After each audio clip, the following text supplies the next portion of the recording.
गोकर्ण जी गए हैं उन देवदूतों के समक्ष और उनसे उन्होंने प्रश्न किया है कि देखो, कथा तीर्थे स्थिते चित्ते मुक्तिरैव बुधे स्मृताः, कि यहाँ पर सभी लोग बैठ करके कथा का श्रवण कर रहे थे, परंतु फल में भेद कैसे हो गया?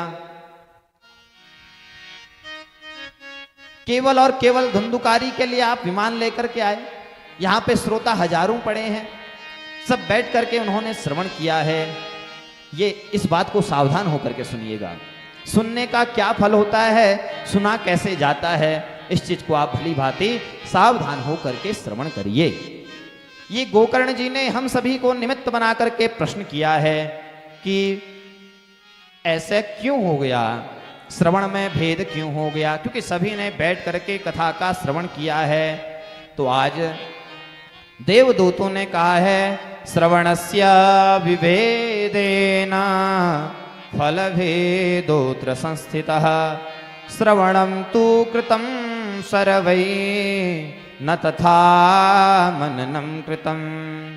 देखो गोकर्ण जी, श्रवणस्य विभेदेन फलभेदोऽत्र संस्थितः, यहाँ पर बैठ करके सभी ने तो कथा का श्रवण किया है।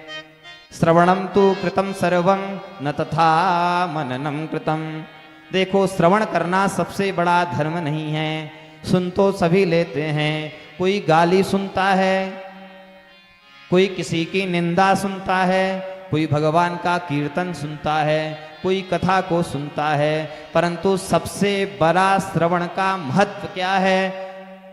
तो कहते हैं कि श्रवण का सबसे बड़ा महत्व है। श्रवण तो आप करिए, उसका मनन करिए, उसका अनुसरण करिए, तो वह सबसे बड़ी श्रवण की महत्ता है। इसलिए आज देवदूत कहते हैं, श्रवणम तु कृतं सर्वम, सभी ने श्रवण किया, इसमें कोई दोष नहीं है, सभी ने श्रवण किया, सभी इसके अधिकारी हैं, परंतु न तथा मननम कृतम, मनन यदि किसी ने किया, चिंतन यदि किसी ने किया, अनुसरण यदि किसी ने किया, तो वह केवल और केवल धुंधुकारी था। उसके अलावा किसी ने मनन न किया, न श्रवण किया, न निधिध्यासन किया, इसीलिए फल में भेद हो गया। देखो, श्रम एव ही केवलम, कोई कार्य आपको करना है, करना ही है, निश्चित है।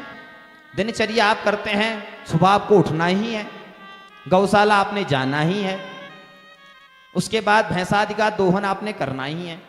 तो जब आपने करना ही है, क्यों ना उसे प्रसन्नता पूर्वक किया जाए। बोझ समझ करके करोगे तो श्रम एव ही केवलम। रोज मंदिर जाते हैं, अपने दुखियारी भगवान को बताते हैं कि देखो भगवान, तुमने मुझे सब कुछ तो दिया, पैसा भी दे दिया, परंतु ऐसा संयोग नहीं बन पा रहा कि मैं मकान खड़ा कर सकूं।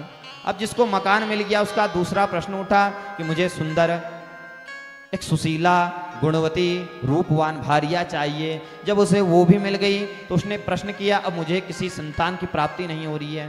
तो भगवान से अपनी दुखियारी मत कहो। अरे वो सब कुछ जानता है।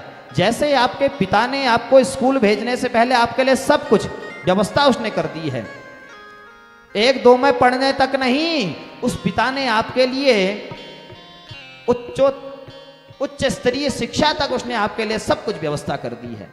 तो आपको क्या चिंता है? तो भगवान के समक्ष ऐसे ही बैठ कर के बैठना चाहिए, उनसे एकमात्र अनुरोध करना चाहिए कि भगवान तूने जो मुझे दिया है मैं उसमें प्रसन्न हूं, क्योंकि मेरे जो कर्म थे उसके अनुसार शायद तूने मुझे उससे अधिक दे दिया है। इस प्रकार की भावना भगवान से करनी चाहिए। और